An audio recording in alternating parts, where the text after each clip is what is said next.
Bismillahirrahmanirrahim. Assalamualaikum warahmatullahi wabarakatuh.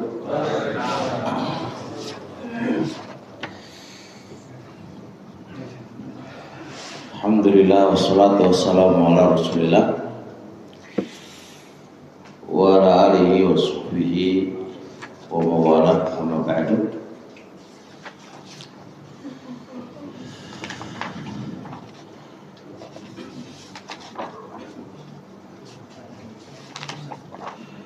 Terakhir sedikit kita bahas tentang apa namanya hikmah apa tadi? Hah? Apa Pak? Hah? Gimana Pak Lukman? Dampak maksiat. Dampak maksiat ya, dampak maksiat. Ya toh, gigi ya. Di sini kok. Dampak maksiat mengganggu dalam urusan ibadah ya.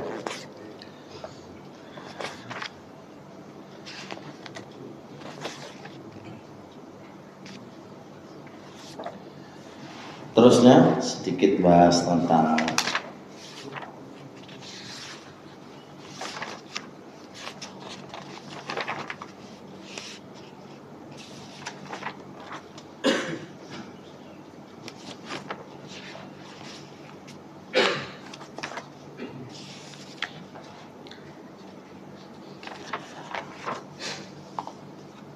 coba melihat hikmah disyariatkan puasa.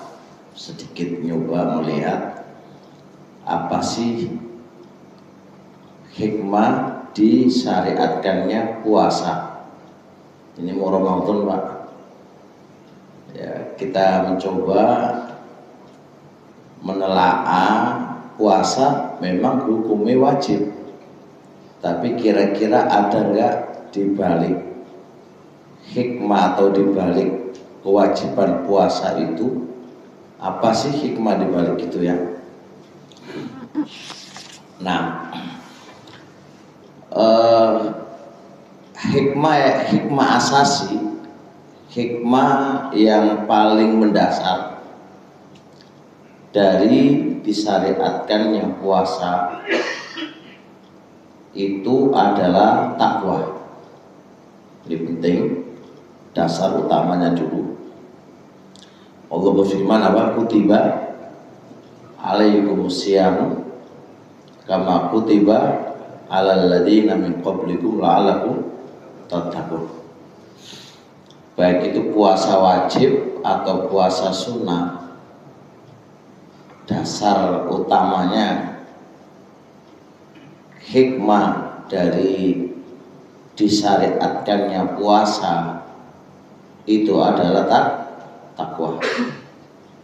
Nah, dari takwa ini dirumuskan menjadi dua rumusan lagi. Rumusan yang pertama, takwa kembali ke ruh kita, dan takwa kembali ke badan kita. Jadi dari rumusan awal hikmah disyariatkannya puasa adalah takwa. Nah, setelah ini dipecah lagi menjadi dua.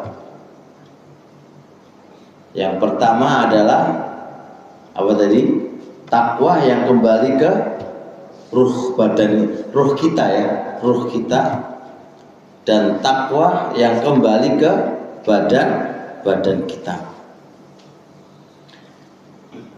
Adapun yang kembali kepada ruh kita Wah, takwa yang kembali kepada ruh kita itu ada dua poin. Poin pertama adalah tathhirun nafsi, mensucikan jiwa. Jiwa ini kan ada tiga model.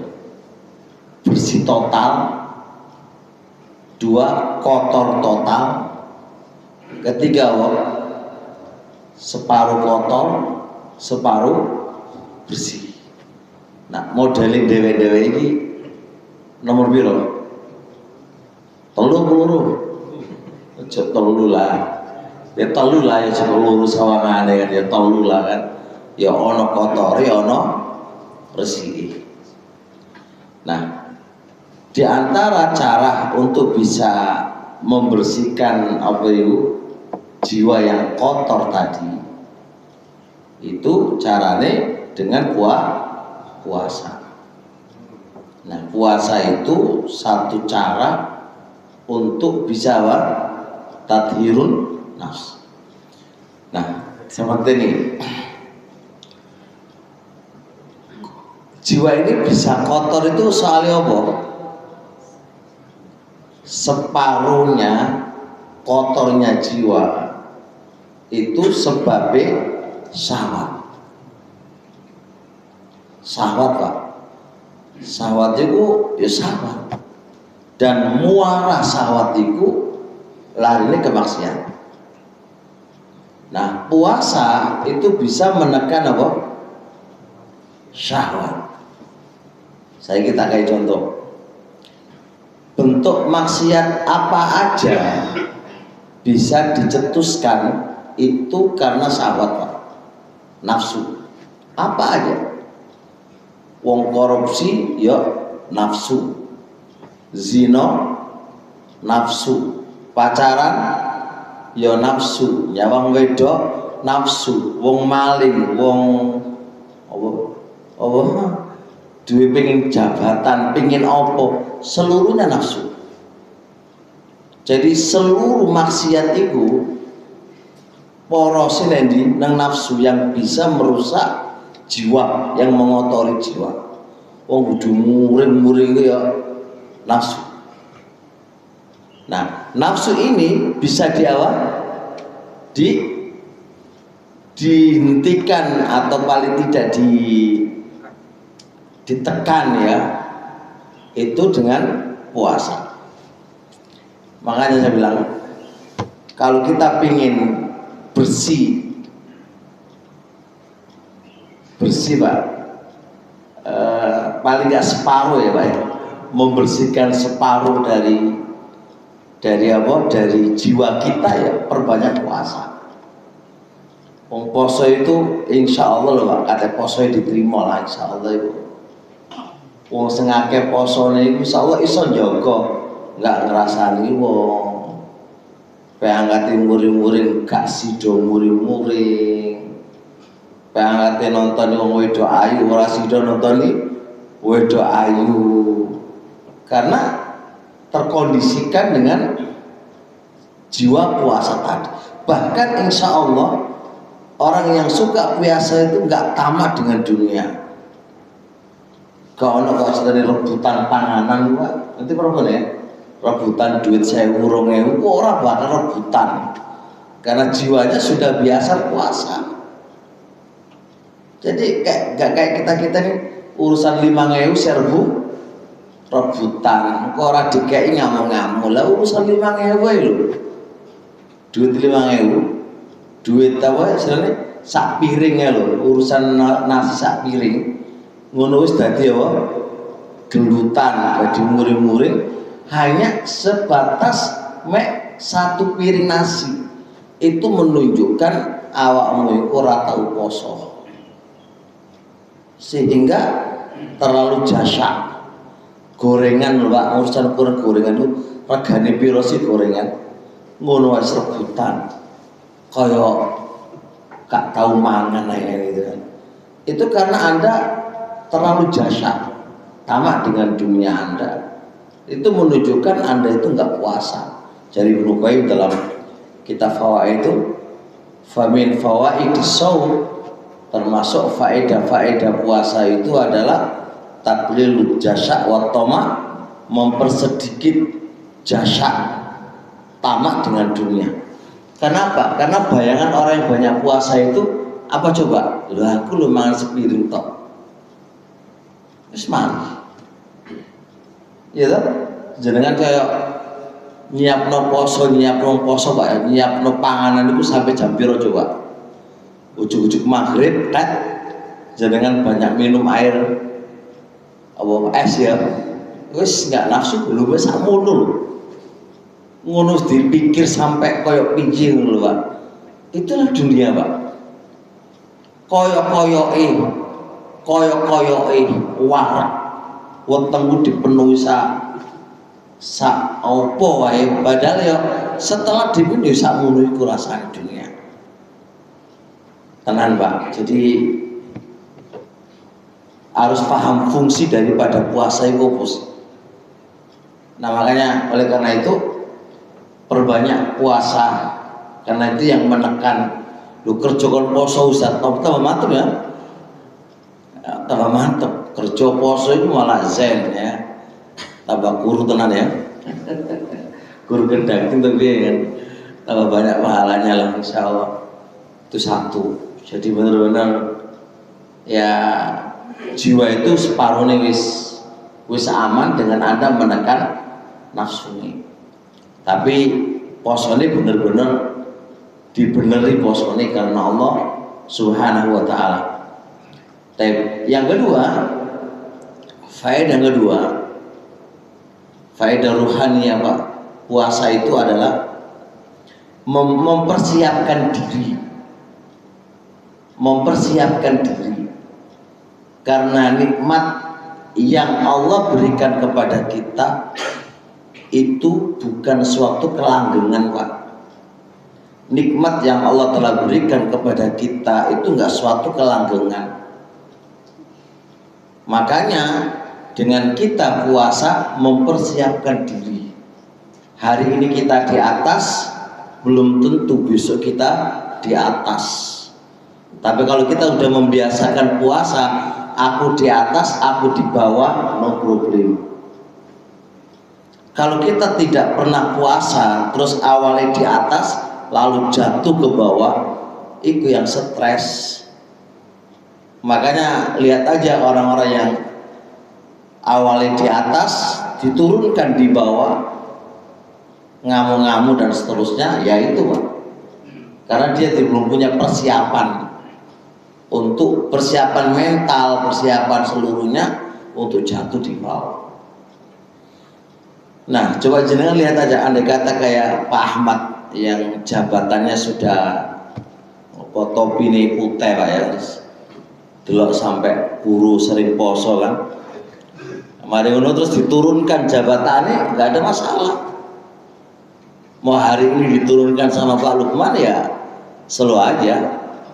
Karena terbiasa udah ada persiapan. Tapi kalau belum ada persiapan Pak, isu-isu langsung apa? Rumah sakit,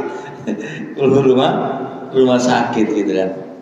Itu beda nih wong biasa poso karo wong sing ora biasa poso.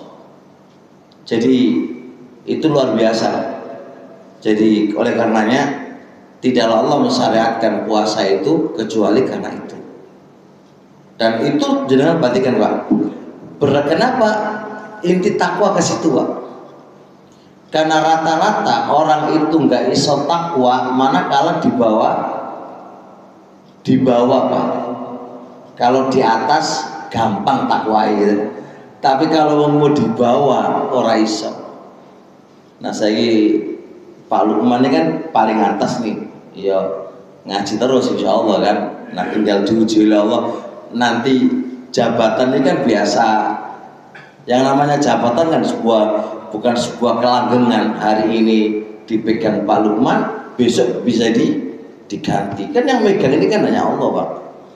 Nah tinggal persiapannya Pak Lukman ini kuat lah. Bagi saya jabatan itu ada yang diterima, nggak ada yang biasa. Butuh persiapan. Makanya butuh dikuatkan mental, karena jabatan itu bukan milik kita. Biasa bergulir Pak, itu jabatan. Nah kalau jadi jabatan, mari ngono digulir ngamuk-ngamuk, lah lucu toh. Gak perlu kayak gitu, itu biasa. Jabatan itu naik turun, gak ada yang istilahnya paten itu gak ada. hari ini kita kaya, hari ini, besok gak tahu lagi dipegang oleh Allah. Bisa dipahami? Hari ini kita rame, besok belum tentu rame. Itu kita sudah harus kuat untuk bertahan di situ. Kayak sekarang ini kita sudah persiapan, misalnya kita kalau ngisi kajian pakai live itu yang nonton terkadang 24.000, 26.000, terkadang 8.000. Itu biasa ditonton sekali live. Tapi kita udah persiapan karena kita untuk naik ke situ itu awalnya toko siji, loro, telu, papat. Kalau ada kata Allah takdirkan lagi mulai dari awal, sudah persiapan, gak ada masalah, biasa aja, karena sudah disiapin gitu loh. Jadi viral dan tidak viral itu sebuah anugerah yang Allah berikan, dan suatu saat Allah akan bisa cabut dari situ, itu ujian. Makanya teman-teman semuanya, kita persiapkan dengan puasa. Ya, kita persiapkan dengan puasa. Ini yang pertama. Yang kedua, yang kembali ruhani kembali ke badan kita, Pak.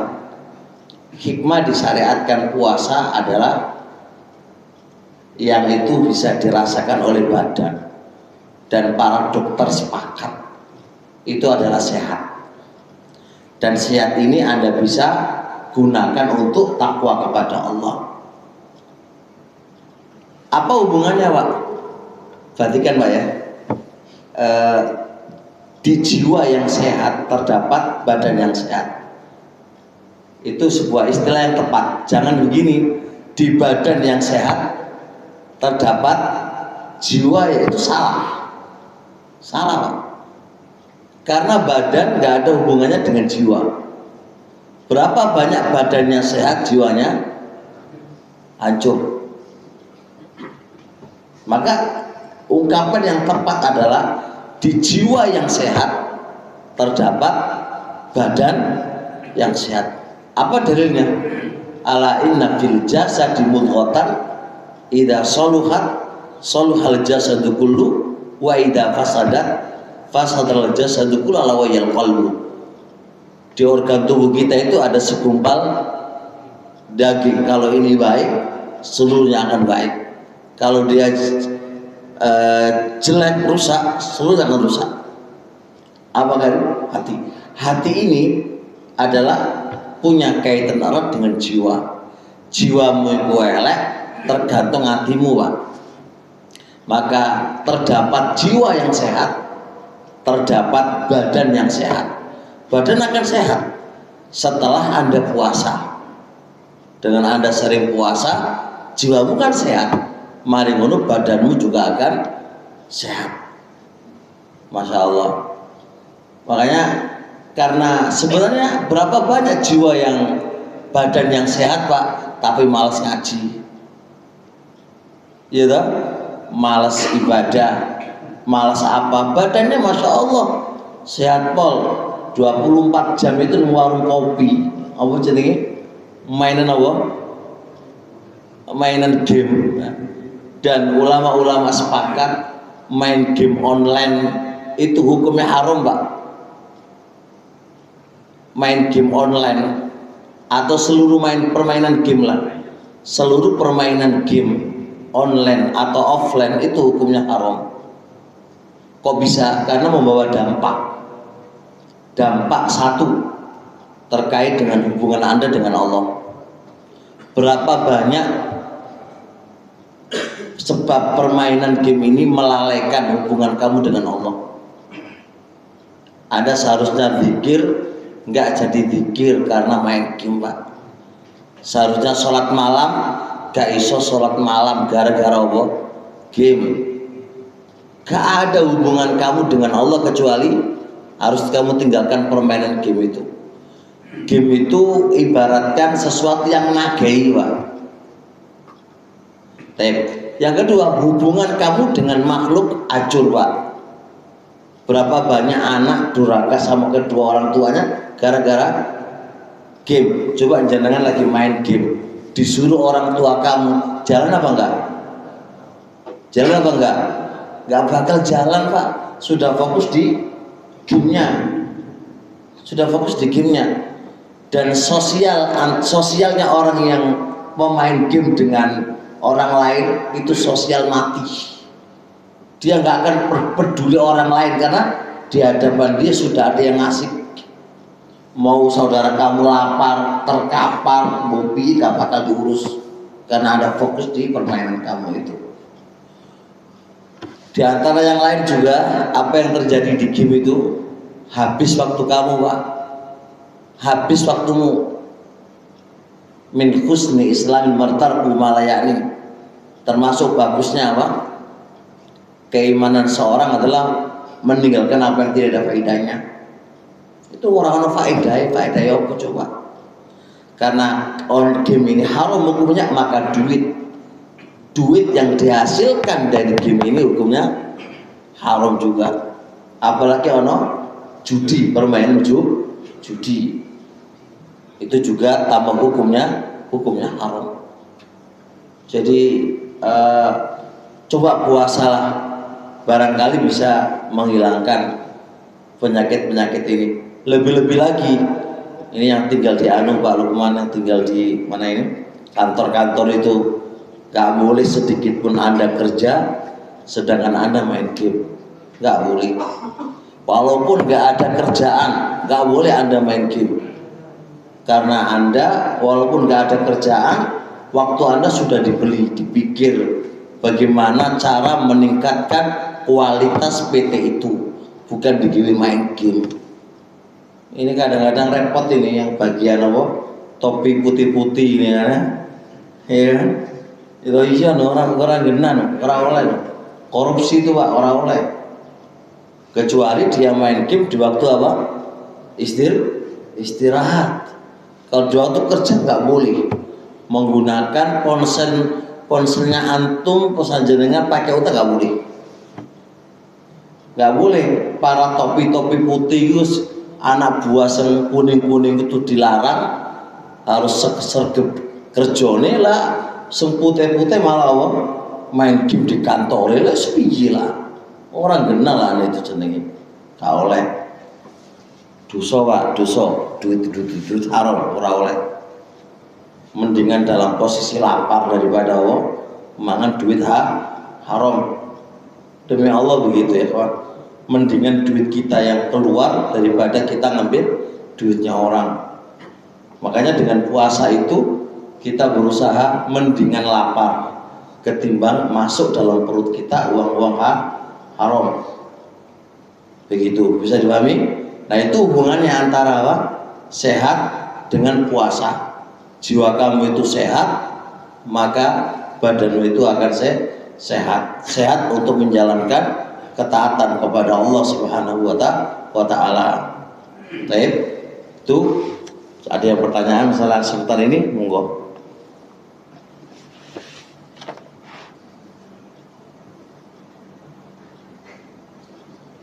Yang lain monggo, ayo. Oke, monggo boleh Pak Lukman. Kalau kita puasa karena takut sebenarnya kita punya penyakit, nah, kolesterol atau asam urat, kemudian puasa untuk menghindari sakit tadi, itu punya boleh, tapi amat rugi. Karena kalau puasa niati supaya sehat, Anda nggak dapat pahala. Maka yang tepat kata Ibnu Rajab, niat utamanya adalah karena Allah. Paham nggih? Nah, sehat iku tapi mengikut aja. Iku pahalanya full. Tapi kalau niat utama iku mau sehat, nomor 2 iku Allah, iku ora oleh pahala. Oleh sehat. Innamal a'malu binniyat. Amal tergantung niatmu. Niatmu sehat ya oleh sehat, ora oleh pahala. Wa innamal likulli imri'in ma nawa. Setiap orang sesuai dengan apa yang dia niatkan. Jadi sesuai oleh niati sehat ya oleh sehat toh. Jelas? Yang lain?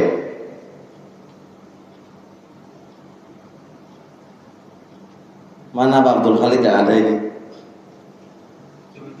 Oh cuti. Monggo yang lain.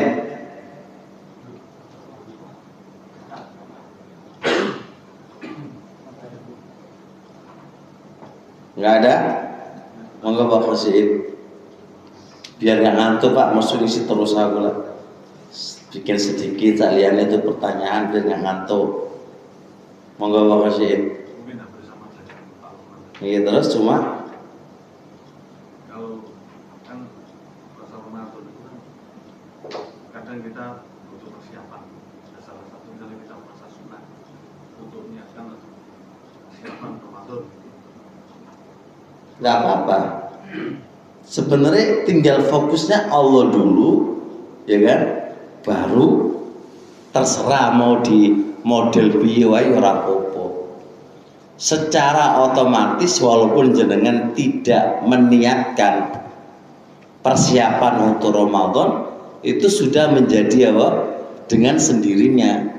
Gak perlu kita niatkan untuk kolesterol, sebenarnya sudah secara otomatis kan.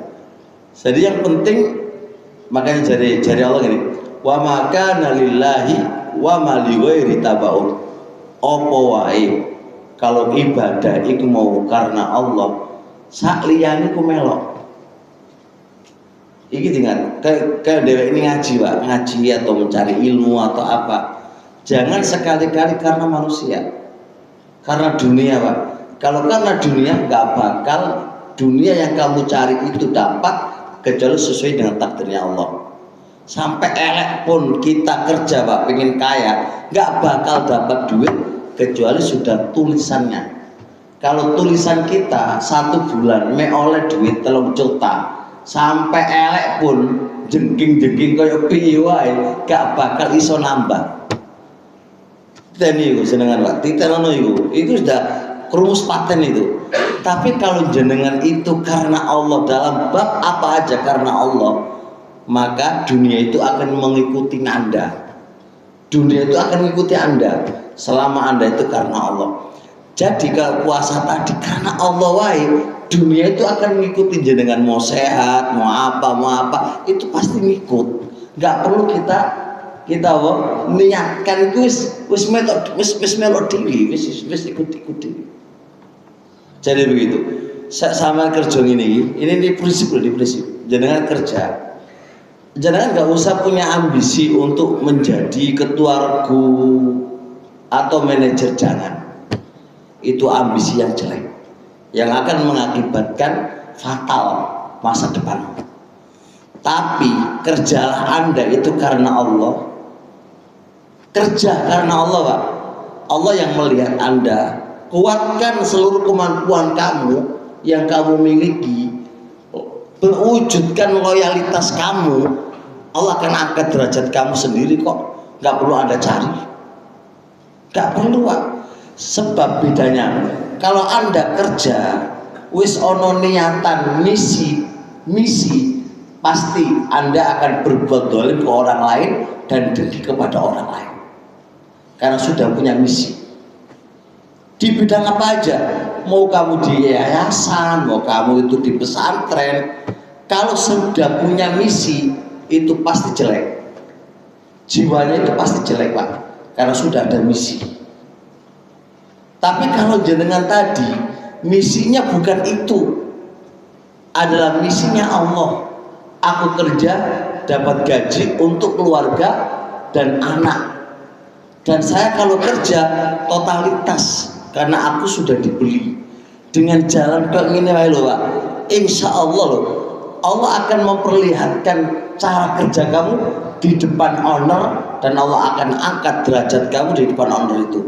Anda nggak butuh owner Pak untuk dilihat, nggak perlu, ngapain juga, nggak perlu. Kita butuh hanya antara kita dengan Allah aja Pak.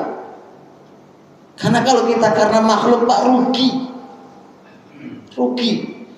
Tak kasih tahu Pak makhluk itu Pak. Makhluk itu kalau mek ono butune tok datang ke jenengan. Itu makhluk Pak. Kalau seorang butuh karo awakmu pasti awak ditinggal. Itu makhluk Pak. Butuh datang ke jenengan. Itu makhluk Pak. Kalau seorang butuh karo awakmu pasti awak ditinggal. Itu makhluk Pak. Apa wae. Kalau wis butuh baru tekon sampean. Katanya seorang butuh ditinggal kamu itu, apalagi ada yang lain, itu menungso Pak. Kalau kita hanya karena menungso rugi Pak, tenang rugi. Makanya kata Ibnu Qayyim, wa man i'tamada 'alal makhluqi khana. Sapa wonge sing bersandar kepada makhluk, pasti makhluk itu akan mengkhianati. Ora bakal Pak. Jadi saya ini wis teko mlaku karena Allah wis ora sekir dia gak asik Pak. Tenang itu, rugi sendiri jenengan. Apalagi ya saya sampaikan ini di masa di mana-mana di perusahaan yang saya masuk. Dan rata-rata di perusahaan itu ada misi-misi terselubung. Misi-misi ini Pak, rugi. Bikin kamu capek hati kamu dan tidak akan menghasilkan dunia kecuali tak diri. Jenengan jadi misi mau jadi manajer sampai jengking loh Pak. Kalau Allah nggak takdirkan nggak bakal jadi manajer. Nggak bakal Pak. Karena apa? Manajer itu sebuah kepemimpinan itu mutlak milik Allah Subhanahu Wa Taala. Yang penting kerja aja. Lihat Ali bin Abi Thalib radhiyallahu taala. Kata Nabi ini di waktu malamnya, lautiyanna hadhihi raya ghadan rajul yuhibbu Rasulullah. Ini besok bendera perang ini, besok pagi saya akan serahkan kepada seorang laki-laki yang mencintai Allah dan Rasulnya. Allah dan Rasulnya pun mencintainya. Memang itu Pak bahasannya Nabi. Malamnya Pak, para sahabat gak tidur, mencetuskan kira-kira sopong ini. Di pagi hari Pak, para sahabat melebarkan dada mereka kayak Abu Bakar, kayak Umar. Itu ngelibarno dada Pak, ngelibarno dada semuanya Pak. Diketok, dilihat oleh Nabi. Justru Nabi apa? Aina Ali bin Abi Thalib, mana Ali itu nggak kelihatan. Justru Ali Pak yang nggak kelihatan Pak, itu dicari oleh Nabi. Itu rezeki Pak. Ali lo nggak hadir, ya nggak ngerti ceritanya Nabi, orang ngerti. Malam juga nggak ikut diskusi, nggak tahu apa-apa. Ali yang di rumah lagi sakit mata, itu yang dipanggil oleh Nabi. Itulah yang namanya rezeki Pak, nggak butuh diambisiin Pak. Rezeki dunia itu bawa ambo jabatan, bawa apa, nggak perlu diambisiin, nggak perlu. Justru akan menghinakan kamu sendiri. Wis jalan aja, jalan loyal. Kalau mana kita masuk ke sebuah pekerja, dimanapun Anda bekerja, prinsip utama loyal Pak, itu prinsip utama. Sudah mengikut aturan dan loyal itu berarti sesuai dengan kemampuan kamu di waktu yang telah ditentukannya. Sudah itu aja. Waktu istirahat, waktu udah itu aja loyal. Wis aman. Kalau sudah begitu aman. Rezeki, jabatan itu ngatur Allah, bukan Anda yang atur Pak. Loyal atau syarat dulu amanah jolali. Loyal to amanah yang loyal juga duit ya duai. Loyal kalau amanah jelas ya nomor 1 amanah loh. Entek kabeh duit iki nggo amanah, loyal amanah. Wis ngono kuwi wis. Engko aman awakmu insyaallah. Wis. Teman-teman aman, semangat, pokoknya semangat aja. Tampakkan Anda itu kerja sebagai orang Muslim. Anda kerja nggak usah dilihat oleh ketua regu, nggak usah. Mau ketua regu, ketua sudah itu anggap aja dia itu barang. Ada jadi pentingnya nggak ada, itu kan kerja. Jadi nggak butuh pengawas, pengawas cukup Allah sudah. Dengan itu Allah lu tahu Pak, awak mesti kerja tenan, loyal, jujur. Allah akan angkat derajat kamu suatu saat insya Allah. Gitu loh, paham gak? Insya Allah teman-teman ngaji, teman semangat gak ini? Mosok butuh ojo kok nanti lah, mosok kok pengen apa jenenge soto ae, itu sekali lah per lima bulan atau apa gitu loh. Ojo kok per setahun suwen Pak. Satu bulan gitu, lo tambah 1 bulan lo, masya Allah lo. Nah, yang penting ojo ngono, yang penting itu adalah isi kajiannya ayo diamalkan bareng-bareng. Loyal, lo aku gak bisa sampaikan. Insya Allah tidak hanya ini loh. Kalau jenengan loyal karena Allah dan seterusnya Pak. Kalau anda kata PT ono luwean duit lah, insya Allah ngecer sampean toh. Iya toh. Karena enggak orang yang berat mendapatkan pembagian duit keuntungan jenengan bukan orang lain. PT ini enggak ada jenengan gak bisa melaku. Benar Pak? Fahami itu? Enggak bisa melaku. Orang manajer tok gono pekerja iso mlaku apa ora? Ora iso. Ono pekerja gono manajer iso mlaku, ora karit. Berarti saling mendukung gitu loh. Nah, jadi ketika ada kegiatan apapun yang itu bentuknya untuk membahagiakan para karyawan itu nggak rugi sebenarnya. Di teori manajemen loh itu nggak rugi. Karena itu kembalinya kemana? Ke perusahaan itu sendiri nggak rugi loh. Keliru kalau orang itu bilang rugi, itu keliru banget. Segala sesuatu yang diberikan kepada perusahaan, kepada karyawan, itu pasti kembalinya kemana? Ke perusahaan. Itu teori manajemen Pak. Nah, tapi mau yo sing loyal, secara agama sing loyal, sing genah kerjane. Ojo kok ana ketua regu kerja, ono ketua regu ngobrol, itu ora genah. Iku bahaya kayak gitu itu. Wis toh, jadi kita tampakkan aku kerja ini karena Allah bukan dilihat oleh orang gitu loh. Piye teman-teman semangat gak? Ya ngono loh, semangat. Ya wis. Masuk Pak ya. Masuk Pak Eko gitu ya. Masuk gitu.